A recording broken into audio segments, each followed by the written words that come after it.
isn't it? I want this to be the memory of the first dollar bill that flows through your life as you have radically changed your thought processes about what dollar bills really do and don't do. All right? There you go, Val. Get ready to do that. Before you do that, though, I'd like you to get a real understanding of what you're going to be doing here in a second. See, if I could just take a dollar bill out of my life, just one of those little green guys, and pull them off to the side and put it underneath a mattress. If I were to do that with each of my children before they were, just as they were born, and every day of their life, I took one of those little dollar bills out of our life and stuck it under the mattress for each of those kids, let's say. And by the time they reached retirement age, which is 65, 66, 67, how much money will have accumulated under that mattress for that kid? Now we're assuming that there's 0% interest, all right? So it's just sticking under the mattress. So by the time they get to 66 years old, this is the kind of money that they will have generated at 0% interest. $25,000 would be under that mattress. Pretty fat mattress at that particular time. Of course, this will with inflation, though, and so that $25,000 won't be quite as much as we see it today. It might only be worth $5,000 or $10,000, but still be a nice little chunk, wouldn't it? That's if you just took $1 a day. And that's why I want to make this so simple for you to understand. That every one of you is $1 a day away from financial freedom. $1 a day. At 3% interest, if we stuck that same dollar a day underneath a mattress at 3%, there'd be $75,000 sitting there by the time those kids reached their retirement age. And that's still not that much money, but at 3% would be probably the lowest interest rate you could find at any bank that would be totally safe and easy. Just walk in and stick it in there, right? Now, at 5% interest, which is a little more difficult, but you could probably do that with some government bond very easily, couldn't you? $200,000 would be sitting in that bank account at 5% interest. Anybody in this room could do that with no effort whatsoever at $1 a day. When we get to 10% interest, now we start being a little more difficult. 10% interest, $2,750,000 is now sitting in that bank account. But there are ways that anybody in this room could do that without a whole lot of difficulty, frankly, because I'm going to show you different mutual funds you could put your money into at $1 a day, $30 a month. And it would achieve rates of, 7, 8, 9, sometimes 10% and more. I'm going to give you lists of mutual funds that have done 15% or more per year for the last 15 years in a row. And it's really simple. You can do $50 a month. 15% interest. Notice what happens as you go from 10% to 15% at $1 a day. $50 million by the time you retire. At $1 a day. Is anybody in here in the room that couldn't do $1 a day? The real secret is how you do 15%, isn't it? That's the real secret, which is what we're going to be talking about. And when we go to 20% interest, it's as high as we're going to go. We're talking about $1 billion at $1 a day. You're a Ross Perot in embryo at $1 a day. Now, of course, you have to have 60-plus years of compounding at a fairly high rate of return. Now, 20% is a rate that's almost impossible for people to achieve consistently over a long period of time. That's incredibly difficult. Warren Buffett, who is the wealthiest American in the stock market, started in 1955 with about $5,000 of his own money and added about $100,000 of other. And now he has a net worth that's, I think, over $10 billion because his compounded annual rate of return is over 23% per year. And that's what he's done consistently every year. So if you have a $10 billion net worth and your net worth goes up by 23% in the next year, how much money did you make that year? $10 billion times over 20. Yeah, you made over $2 billion in your net worth if you just make it go up 20%. So, I mean, you can see how it compounds. It really does. For most of us here in the room, we're not going to achieve that $1 billion goal, and some of us really don't have any desire to achieve it. But what I want to point out is that if you could go between 10 and 20%, which is what I call wealth-producing rates of return, between 10 and 20%, you can squeak it up to the 11 and 12 in that range. We're talking $3 to $1 billion worth of net worth at $1 a day. Does everybody understand that now? You got that through your head? Take your dollar bill right now. I want you to realize what you're destroying when you destroy it. And I'll count to 3, and we'll do it together here, okay? So we'll be tearing up our first billion right now. Ready to get? 1, 2, Anybody have a dollar bill? Kathy, did you get your dollar bill out? Yeah, she's really, it's just, her heart's just, I don't know about this, Bob. Yeah, we're going to pass the tape around. You'll be able to tape it back together, but I want you to experience what this is like. Get ready. 1, 2, 3, rip.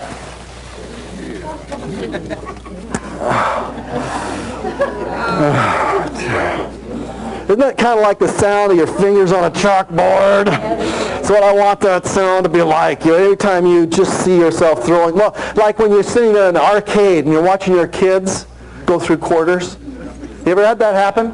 And they're standing there and they go over to the machine and they put that $5 bill of yours in that machine, and then it clinks and you hear this rush of coins sloshing down in that little metal thing down below, and they pick up the tokens. Why do you think they haven't changed it into tokens? To remove it from money, so that it removes it from the process of thinking about it. Once they've changed it into tokens, it's just a piece of coin. It's nothing. It's just a little piece of orange stuff. So what?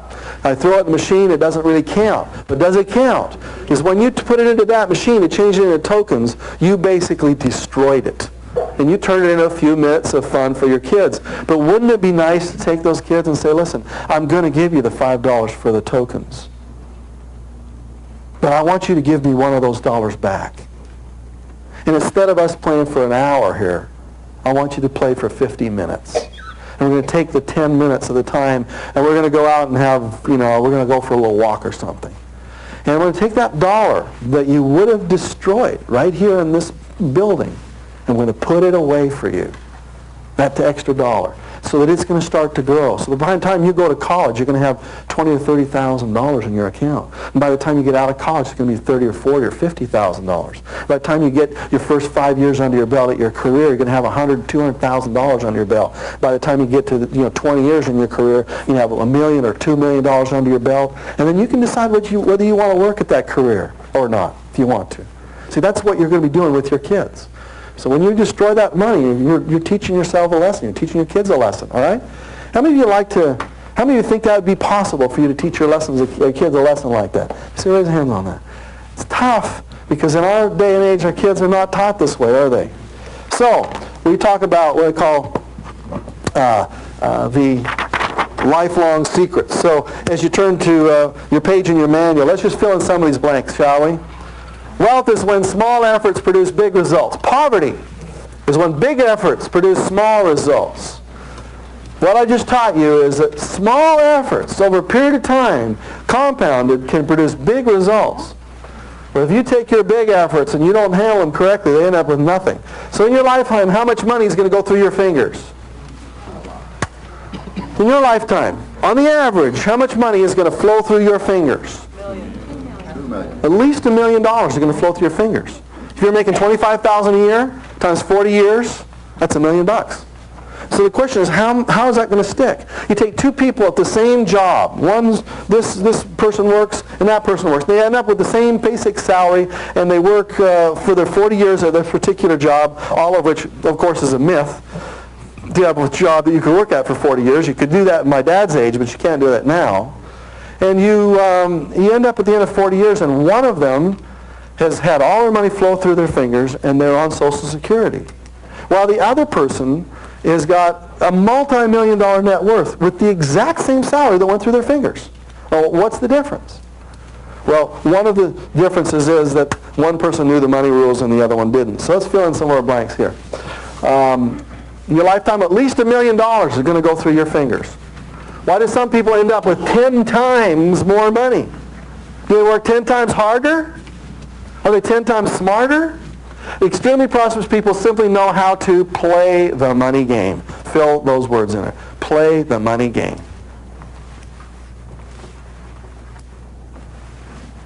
Okay? Play the money game. It's a game. You know how to play Monopoly, don't you? There's little pieces of paper and you roll the dice and all that stuff. Money is a game just like that. Nobody ever taught us what the rules are. So we end up playing with all these pieces of paper and not knowing how to get past go. Money is a game. If you know the rules, you win. If you don't know the rules, you lose. 7 basic skills of extremely prosperous people. Let's just fill them in right now. I'll cover my my future here for you, the future day we're going to spend together. I've just taught you secret number one, or skill number one. And when we ripped up our dollar, what did we learn about it? Save it. Not only just to save it, but I hope this is what you learned, how to value it. Most of us are never taught how to value those dollar bills. And so the first secret and the first skill is to value it.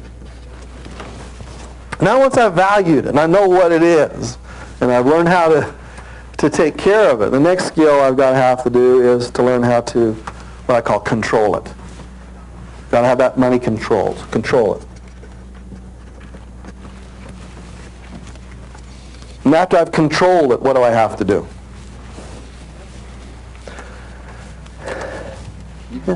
Yeah, I've got to learn how to save it. And I'm going to be teaching you before we get down here this morning that you have to save it. Most of you save it, but you don't save it. You'll go to a new gas station and you'll save 10 cents a gallon, and which is $2 that day. But then you don't save it. Because I ask you, where's the money? And you say, well, I don't know.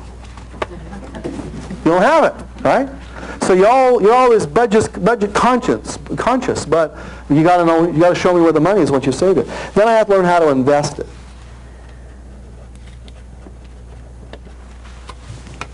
Now I'm going to show you how to invest it. This can be really simple. Anybody, because an elementary school kid can do this stuff we're going to be talking about here today.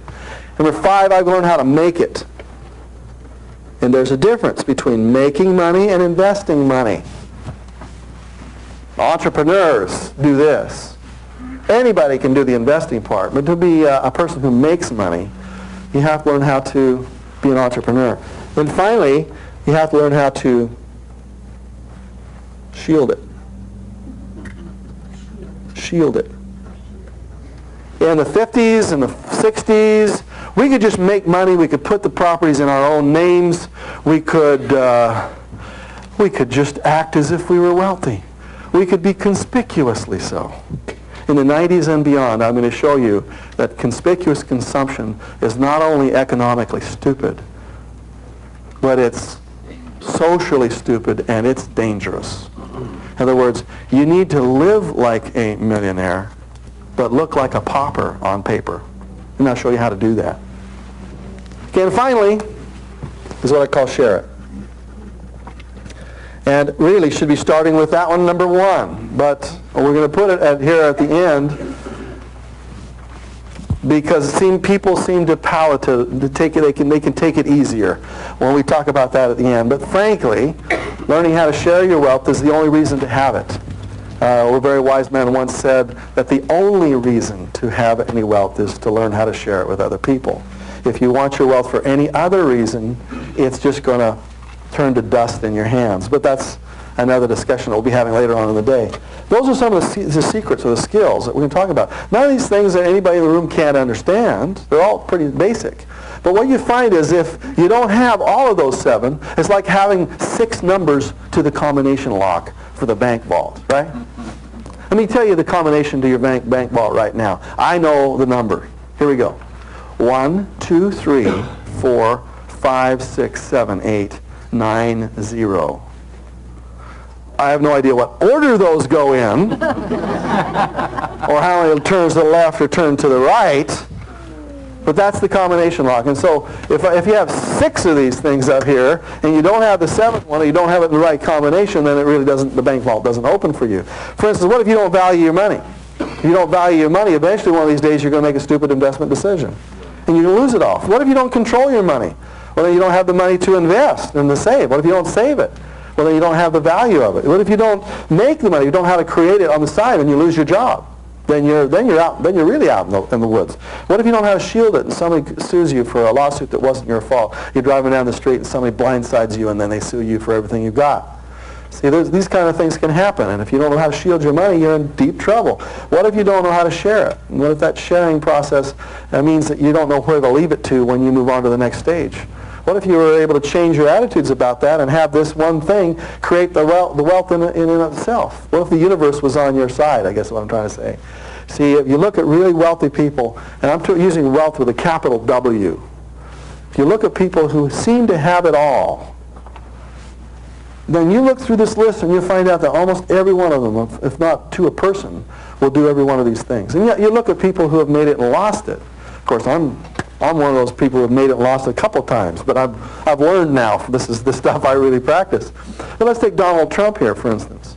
Where has Donald got it wrong? He may be extremely prosperous today. Maybe he's a billionaire, but one of these days he's going to make another mistake. Let's go down the list and see which one he gets wrong. Does he value his money? Does he control it? Does he save it? No. Does he invest it? Yeah, he does. Does he make it? Yeah, he's really good at making it. Does he shield it? Yeah, he's pretty good at shielding it. Does he share it? No, it doesn't share it very well. Okay, let's go up here. This is, of course, what we know. Okay, I think he doesn't value it by the way he spends it. You see the way he spends his money. Anybody who is conspicuously spending like that obviously doesn't understand money. Now, if you take Warren Buffett, for instance, you look at the house he lives in, you can see he really values every dollar. He lives in the same house he bought in 1955. His office space that he controls, a $10 billion empire, is 3,000 square feet. His office is a corner little office. That's 200 square feet in a corner. When you come in to look for his computer on his desk, they say, "Where's your computer, Warren?" And he says, "I am a computer." He doesn't spend money frivolously. He takes care of it. And when you look at people like John Templeton, who have the Templeton Growth Funds, very, very prosperous and extremely successful. Some of you have made any money in the Templeton Funds before? Anybody have any money invested in Templeton? Here's John Templeton, who is probably a very spiritual gentleman, extremely frugal, takes care of his money, he values every penny of it. If you look down this list, you'll see the ones that are probably going to end up keeping it. And I'll show you why Donald lost it the first time. First thing is you didn't value it, didn't do a very good job of controlling it, probably didn't save it at all. Invested, yeah, he did well there. He did well on some of these things, did extremely well, but eventually one of these days it's going to come get him. It's going to come get him, because you can't throw money away like that. Eventually, before money just comes back and says, I'm not going to place I'm not going to stay with you very much longer, okay? You see people around you that indiscriminately spend their money. You can just go down the list of those 7 things. You can say how many of those people are going to be having the money over a long period of time. Okay, so and one other blank we need to fill in back on secret number 1, money does grow on trees. Einstein said the most powerful invention of man is compound interest. Einstein himself said the most powerful invention of man is compound interest. That's what we're going to be using. All this stuff is probably pretty normal to you. You've probably heard these things before. But what I want to do is for us to have what I call ahas here today. What's an aha? It's when you go, aha! You've been staring it in the face for years, and yet finally it clicks.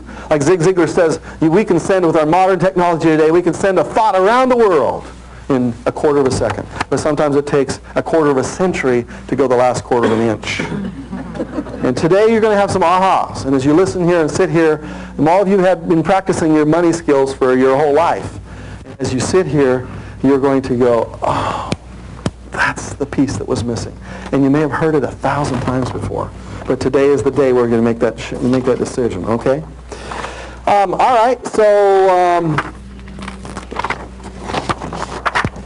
let's look at what we call the high cost of procrastination. We've talked about burning money up or throwing money away. But let's just talk about how painful it is to put this stuff off. Suppose you could invest a few $100s a month in mutual funds that have a history of growing between 10 and 20% per year. In 20 years, this is what you could amass. Suppose you could take a couple $100s a month and invest it. Okay? If you could invest $100 a month at 10 to 20%, your compounded future value would be $310,000 in 20 years. Anybody planning on living another 20 years? Who's planning on living another 20 years? So this could happen to you, that $100 a month. Now, the way I do it in our family is I have them pull it right out of my bank account. I don't even see it, and I don't write checks for it. I want my mutual fund company or wherever I'm doing my investing to pull it directly out of there so that I don't have to make those decisions. Shall we eat this month or invest in mutual funds? I don't make that decision. I say we'll starve. I'll figure out a way to get the money because I want to make sure my future is prosperous too. If I do 200 a month, that's 600,000. 300 a month, that's 900,000. 400 a month, that's $1.2 million. 500 a month, that's $1.5 million. Suppose you had 200 a month to invest. But you decided to wait a year. Oh, I'll just do that next year to start. What does your procrastination cost you? It's going to cost you $114,000 in future dollars. Money that you lose forever. That's $312 a day. By not starting now, you're burning up your future. See, what I'm trying to say is, if you don't start immediately, and a year goes by, then you start, right? By the time you reach that 20th year, there's going to be $100,000 less dollars sitting there waiting for you. So that really what you do is you basically made the decision that I want to destroy my future. Does that make sense? When you wait today, just today, you've said, I want to rip up $312 in the future. Well, that's no big deal. That's just, $3 a day today, but that's $312 a day in the future. See what I'm saying? So the key for you got to do is not only do you have to be careful with your money, but you have to start this process immediately. When we're done, you want to immediately start putting in place the things that we're going to be talking about. So by the next Monday, you are in process. And many of you are already in process, and I take my hats off to you. In the last 5-6 years, life has taught us that we have to be more careful. But if I were to look in the lives of some of you, I would find financial chaos going on. And I'm going to give you the tools here today to change that financial chaos into financial control. Like some control of your life, financial life? That's what we're going to talk about. Good. What we want to do now is have what I call ahas. We do this every time we have a break. And aha is when you learn something. Oh, yeah, I got that for the first time. So give me a couple ahas here as we move into our first segment. Yes, right here. Leanna? It takes more than just making money and saving money. You got to do. Yeah, it takes more than just making and saving. There are some other steps involved in there. Good, thank you. Oops, sorry. Give me another one. Yes, right here. Save it, save it. Got to save it. Save it. That's right. Okay, and we'll be doing that some more of that here in a few minutes. Give me another one. Yes, right here. Terrence. Tearing the money up. Tearing the money up. And be aware of how much money gets away from me every day. Every day. How many of you got that one? That was a good aha for you, tearing that money up. Okay, good. Give me another one. Over here. Power of procrastination. The power of procrastination. That's right. And I'll be teaching you some more about procrastination here in a minute. Give me another one. Value. You got to value that money. Good. Over here. Power of compound interest. The power of compound interest. It's the most powerful invention you got working on your side. I'm going to tell you the opposite of compound interest. You see, some of you have compound interest working against you, right? Except your interest rates are 18 to 21% on some of your credit cards. And interest doesn't sleep.